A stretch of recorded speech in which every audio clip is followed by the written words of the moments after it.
Hey, what's up gamers? I'm Bianca. And I'm James. And today we've got kind of a different style of video for you. We're gonna play a fun little game that we kind of came up with called Show Me a Board Game That, and then we'll fill in the blank. So we came up with a list of different criteria and we're each gonna kind of make our own personal pick. We have about 70 board games in our collection right now, so that's what we're working off of and we'll pick from there. Yeah, this is just gonna be a small sample of our collection, so. Okay, let's get started. So we're gonna take turns reading the prompts, and I'm gonna go first. So the first one is, show me the oldest game in your collection. And by this, I mean the first game we bought, or one of the first games that we bought. So what is the oldest game? So we'll both just grab what we think is the oldest. Mine's gonna be in this little bin over here. It's probably Carcassonne. We've had this for a very long time, one of the first board games we started playing seriously. Okay. I picked Dream On. This is kind of a silly little storytelling game that we picked up at our very first PAX Unplugged. So I think this might be at least one of our oldest games. Yeah. So. Two of these we've had for a while. Yeah. Also had Boss Monster for a long time too. Yeah. James just mentioned Boss Monster. This is another pretty old game that we have. We've had this for forever, for as long as I can remember. This is kind of a dungeon crawling card game. It's really fun, so.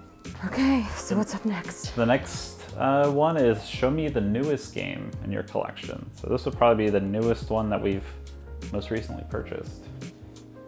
I think that's Cascadia, probably. Oh, yes.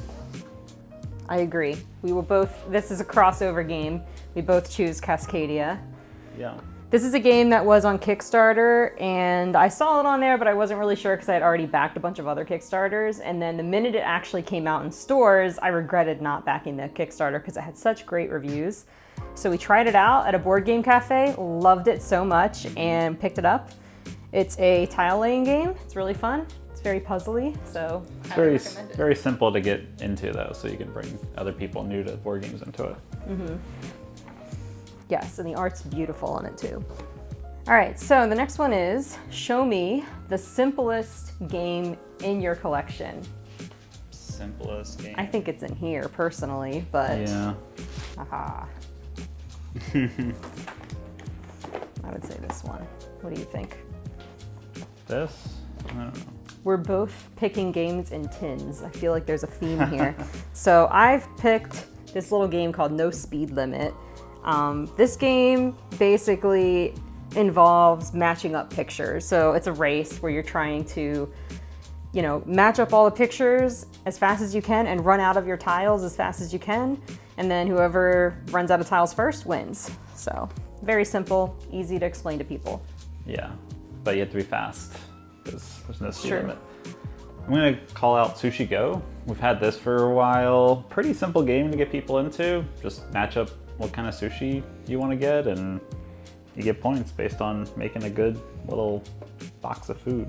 Honestly, I've been playing this on Board Game Arena a lot, and people are pretty cutthroat and people get really competitive with this. It's like a very simple game, but people can be super. Well, you can get competitive with anything and everything. That's true. So That's true. That doesn't have anything to do with the simplicity. I'm for just the saying. average person, Yeah. this is just a very silly game. Yeah. All right, the next one, going off that, is show me the most complex game in your collection.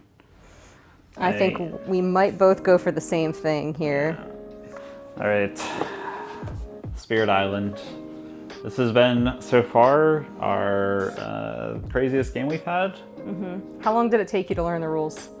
I mean, like hours, probably. I basically did like a 2-3 hour playthrough by myself to figure out how to play this thing. Yeah, there was a lot of rule reading and YouTube tutorial watching.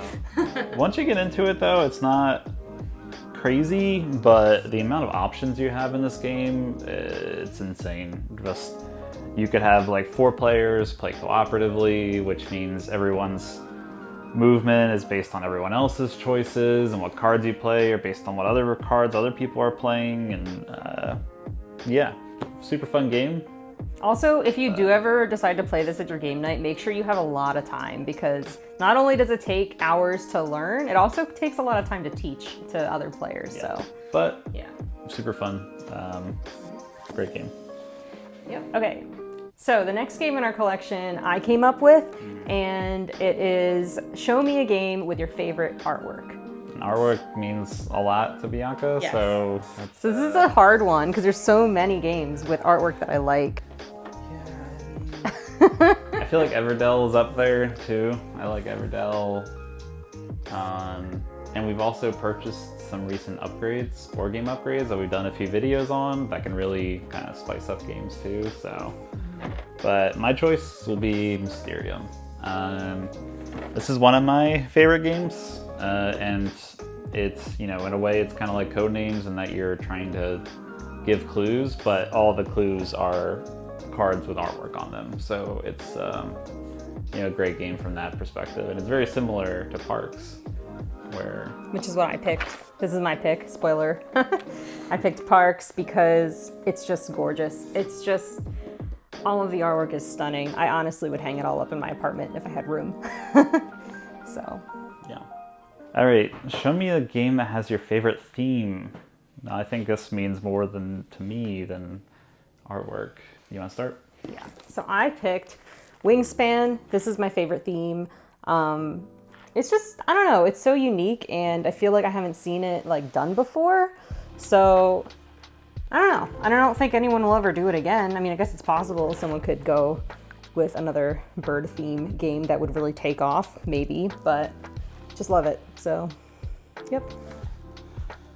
On the other hand, I'm gonna go with Unfair. This was one of the first board games that we actually got at PAX Unplugged 4 or 5 years ago. I feel like there's some crossover with this one because I think it's also an oldest game for us. I think we bought it the same convention that we got Dream On. I think we got this game as well. Bianca was tired of being a knight fighting dragons and stuff, and we saw one where basically you're building your own theme park, and we were like, that's awesome, let's get this. It's super cool. Mm-hmm. All right, so show me the game you've played the most. Okay, so this is including, because we've played a lot of Board Game Arena. The only other thing, I'll bring up this one. It's okay. A close second. So, Lost Ruins of Arnak. Ever since we've discovered this game, it's like we're addicted. We both are. We've both played this a ton on Board Game Arena and in person. We played it both. I mean, we both, I think, prefer playing it in person because Board Game Arena is very rigid. So if you accidentally make a mistake and hit confirm too soon, there's no going back. So, but with this, you can at least be like, oh wait, I changed my mind. Let me, fix what I just did or whatever. There's a lot of complex decisions you can make in Arnak. So yeah, Lost Ruins of Arnak, we've both played that like crazy over the past year. Mm-hmm. But I would also bring up Horrified. This is one of our go-to staples for introducing new players to play, maybe a little more lighthearted of a game night. Cooperative game, Horrified, super fun to bring to the table. So we have this, and then we, recently got American Monsters. Yeah, so that's kind of a nice little addition to this. Show me your favorite game to play with 2 players. We thought we'd do a few different player counts because depending on the game, maybe it's more balanced or adjusted for different players. So. And just to be clear here, this does not have to be a 2-player only game. It can be, but we're just kind of basing this off of any game that we think is good with 2 players. It doesn't matter if it's just a two-player game or like a 1 to 5 player game or whatever. So we have a repeat. So I'm gonna go with Spirit Island. This is a super fun game if you have a lot of time to kill. I talked about the complexity earlier, but if you're staying below 3 players and 2 is kind of a nice number, it doesn't get so complex that you get paralysis, analysis paralysis. You're kind of able to make a decent amount of decisions without taking forever. Super fun game to play at 2. And my favorite is Jaipur. Now, this is specifically a 2-player game. But yeah, I just love it. I play it on my phone a lot, honestly. And you're basically just trying to sell goods and get coins and get points. Like basically the coins are worth points, and at the end of the game, whoever, sold the most goods and has the most points wins. So yeah, very fun game. Favorite game with, you can go. Yeah, favorite game with 3 players. So let's do it. 3 players. Start. Yeah, sure. All right, so I picked Small World. This game is awesome, and I feel like with 2 players it works really well, but with 3 it just makes it more interesting. It just makes it a little more competitive and a little more fun. So this is my pick, Small World. Great game. Super fun game, super dynamic with all the classes and powers and things you get. For my game, another repeat, Arnak, Lost Ruins of Arnak. It's a fun game at 2 players, it's a fun game at 4 players, but 3 I think is the sweet spot where it's not too crowded with the worker placement aspects, but it's also not too sparse with only 2 players fighting over spaces and not enough really competition or anything. So super fun game at 3 players. All right, to finish it off, show me your favorite game with 4 players. 4 players. All right, so mine is gonna be Rival Restaurants. This is a kind of bargaining game where it's really good with larger groups. It's actually a 2 to 8 player game. I would actually recommend not going over 5 players. I think going more than that might just be kind of chaotic. It's for a game that's already really chaotic. So basically you're a restaurant owner and you're trying to make dishes, and whoever makes the most recipes wins. So you're basically trying to, score points by making recipes, and you have to fight for your ingredients. So everyone's going to the market and trying to get ingredients. And if you land on the same spot as someone, then you need to bargain, or you might need to bargain with someone who's in another market. So it gets a little crazy, but it's a lot of fun. The artwork is really fun, and I don't know, everybody really seems to enjoy this when they come over to play. The theme is really great too. You own a restaurant, you're trying to cook up a bunch of meals and things, and you need the right ingredients from the right places. It's pretty cool. Yeah. I'm gonna go with the worker placement resource thing, and I'm gonna go with Dune Imperium. This is a game that's come out in the last year. I love the book Dune, watched the movie, all that stuff. I haven't been able to play this that much because it has a certain amount of complexity and other things, but I think this is a really fun 4-player game. Definitely want to bring this to the table again soon. So now we have Show Me Your Favorite Party Game. So we picked Codenames. This is a really fun team game where you're basically trying to, it's like a deduction game, but you're basically trying to figure out which words are your team's words based on a hint given by the hint giver. So each team has a hint giver and a bunch of guessers, and it's really fun, and I feel like we've played this at a few parties and people don't really get sick of it. Yeah, and it scales really well too, because all you need is a code giver and really any number of people on the other side.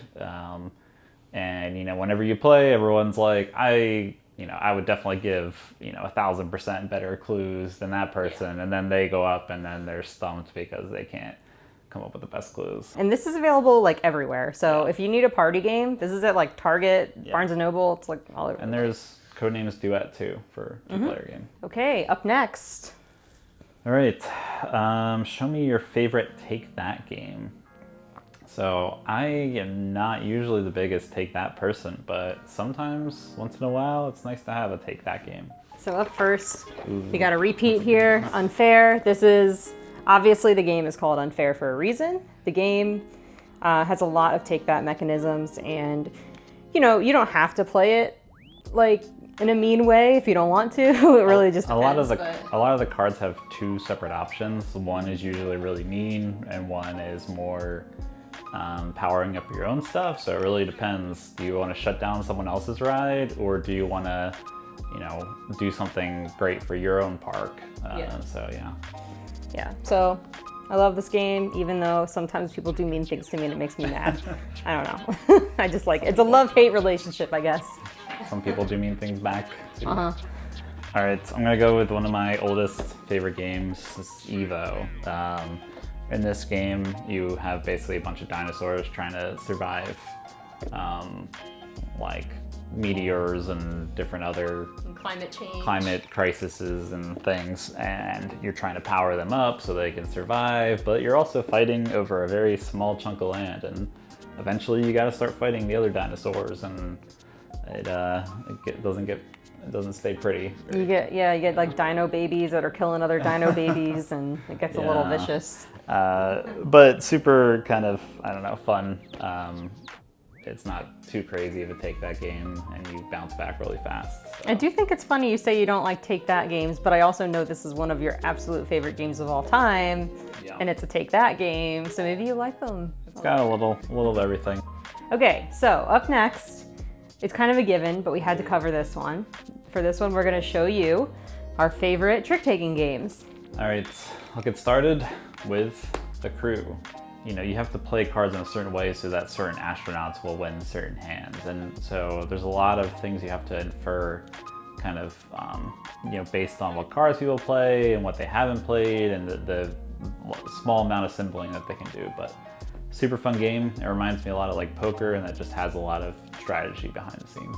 Yeah, this game has a lot of kind of deduction where you're trying to like figure out like who has what cards left, and there's limited communication. So there's a lot of, like he said, hidden complexity, but it's also cooperative, and everyone's trying to win, a certain hand or a certain card or whatever. So you're all working together, and there's also 50 plus, or around 50, I think, missions. Yeah, missions. And each one has certain rules and other aspects. Yes, so the replayability is awesome for this game. Super small and compact, so you can bring this with you and bring it to your friend's house or something and play this on a given night. Mm-hmm. And then I picked Fox in the Forest.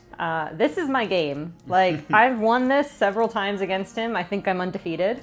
I don't know. It's just something about my strategy that just works. And this is another trick-taking game, obviously, and there's different suits, and each suit has different abilities, so that kind of helps you out throughout gameplay. And it's interesting because you're trying to not score too many points, you're trying to not win too many hands, because the more hands you win, if you get too many, you get lower points. Yeah, you actually lose if you get too many, and you can win if you almost get none. So there's like a sweet spot right in the middle that kind of, rewards mediocrity sorts. Yes. So, yeah. Yes, I think that's why I like this game. But yeah, no, it's very fun and very quick. And she kills me every time, so, yeah. Yes, it's like a fun little like filler game. I really like it, so. Cool.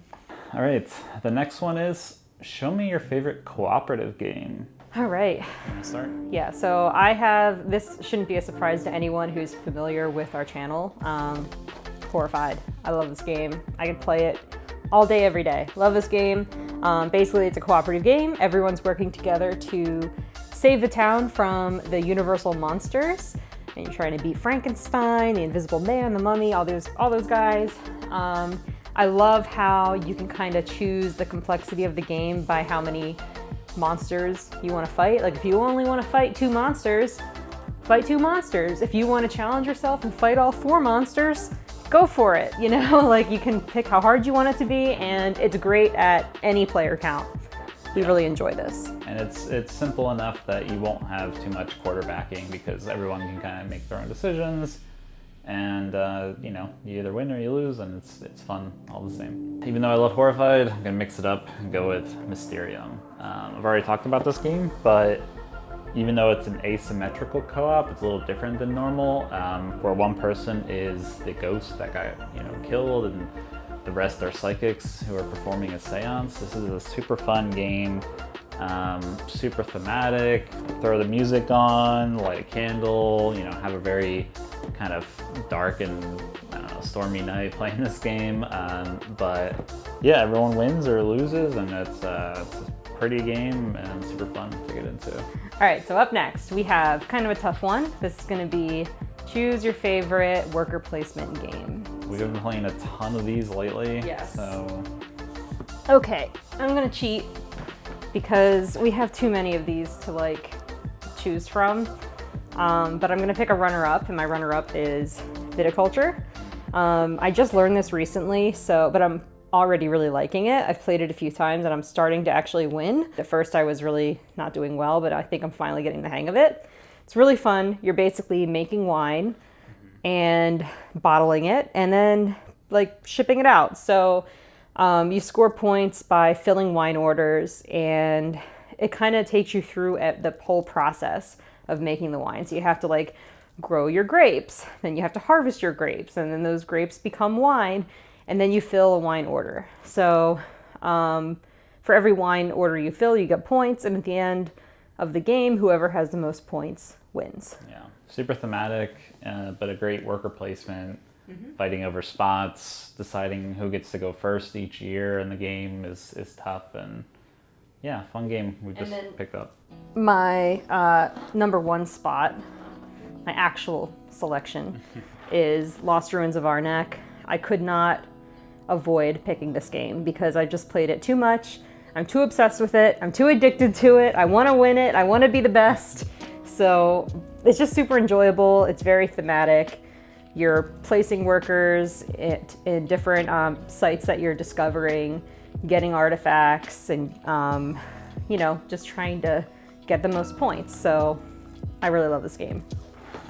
I'm gonna mix it up, even though I love Arnak and viticulture as well. I'm gonna say Dune. This was on one of my other picks, but a great worker placement game, has a lot of competition as well. Unlike Arnak, you have to fight over spice, and you have to fight over you know, who has the biggest army each round and all these other things. So there's a lot of kind of you know, combat and things in this game, and I love it. I haven't played it too much, but I think if you like the Dune universe and all that, the book, the movie, this is a great game to pick up and bring to the table. The next one is show us a game you wish we played more often. Okay, so my pick, I went with New York Zoo. This is just an adorable game that we've only really gotten to the table a couple of times. It's really fun. It's a polyomino tiling game where you're basically trying to build a zoo and then fill your enclosures with animals.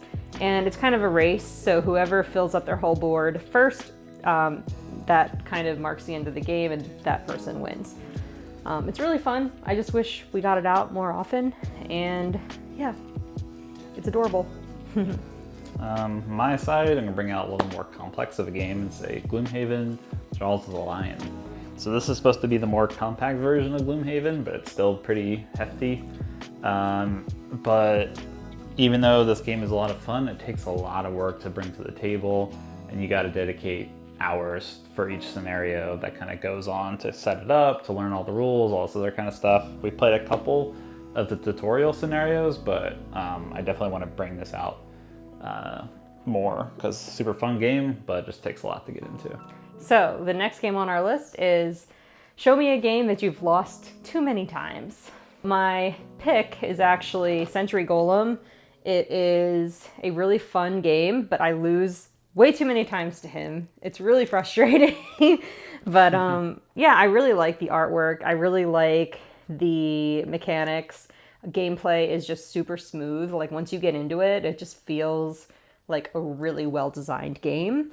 And once you get your engine going and you're converting gems from one color to another and things, it's really fun kind of when you hit that sweet spot and you're just you know, getting golden card after another. And with the artwork of the golems being so great, it's a great game to look at as well. Yeah, basically you're trying to get certain colored gems and then trade them in for golem cards, and golem cards are worth points, and you just count them all up at the end of the game, and whoever has the most points wins, which is usually James.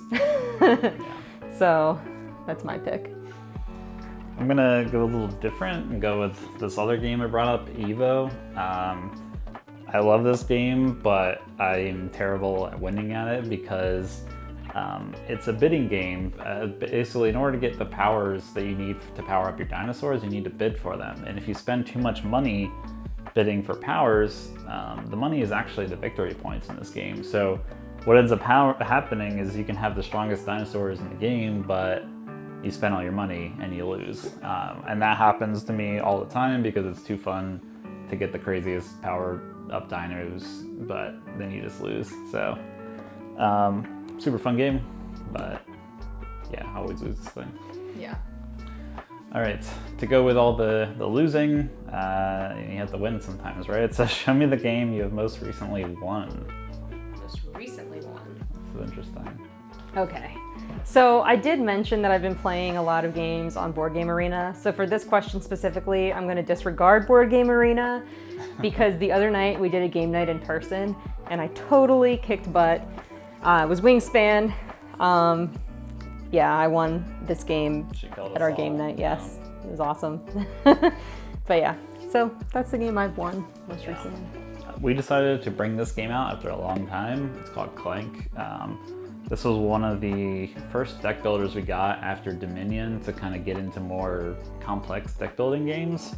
And so this is honestly one of the first kind of board games we've had for a while too. But we brought this out the other night, and yeah, I got the most treasure. And I was struggling. I really struggled with this game. We played it a few times and I just kept losing. I think I got like trapped in the dungeon at one point, and you make too much noise, you make too many clanks, and then the dragon comes after you and you can get stuck in the dungeon. And I got stuck in the dungeon with the dragon. Yeah, super fun, old game.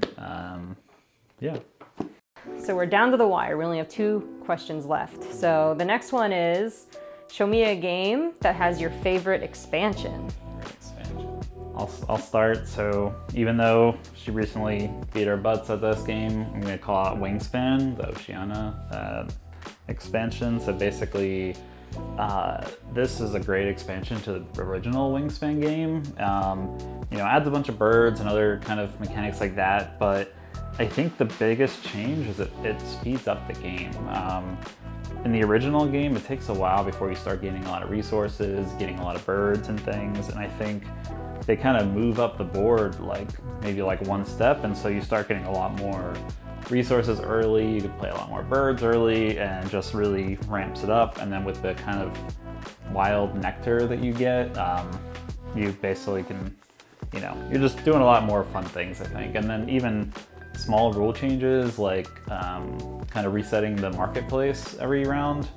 We honestly kind of did like house rules for the first game where we just reset it anyways, but they actually changed the rule mechanic for this to do that so that you don't have a stale, you know, birds in your marketplace. So super fun.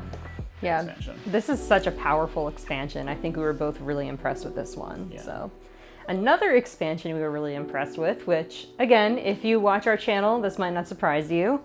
This one is Parks Nightfall. This expansion, just like this Wingspan one, just completely made an already amazing game even better. I mean, it fixes all the tweaks all the things that you can make a little bit better of the original. It adds more parks, and I also remember that it adds new bonus cards, which are actually have more of a payoff. Like, we kind of felt like the bonus cards in the original game, you know, they would be worth like 3 points or something, and you'd work really hard to achieve whatever that goal was, and it didn't really seem worth it all the time to get just like such a small number of points or something. This is a lot more dynamic, where instead of getting spending your whole game to get 3 points, you'll get 10 plus points if you do things right. So it's worth a lot more to do that. Yeah, and the goals are just, they make more sense, I think. Yeah. So that you basically replace the old bonus deck with the deck in this box, and it's perfect. Yeah. Love it. Great game. Okay, last one. All right, this is a fun one. Show me your favorite game to play with your significant other. We both have kind of an agreed upon runner-up because we love playing Horrified with one another. It's a cooperative game, very lighthearted in that sense. I feel like we work well together with this game. And great for a chill night, you know, where you want to take down the baddie monsters and things. So this is a runner-up for both of us.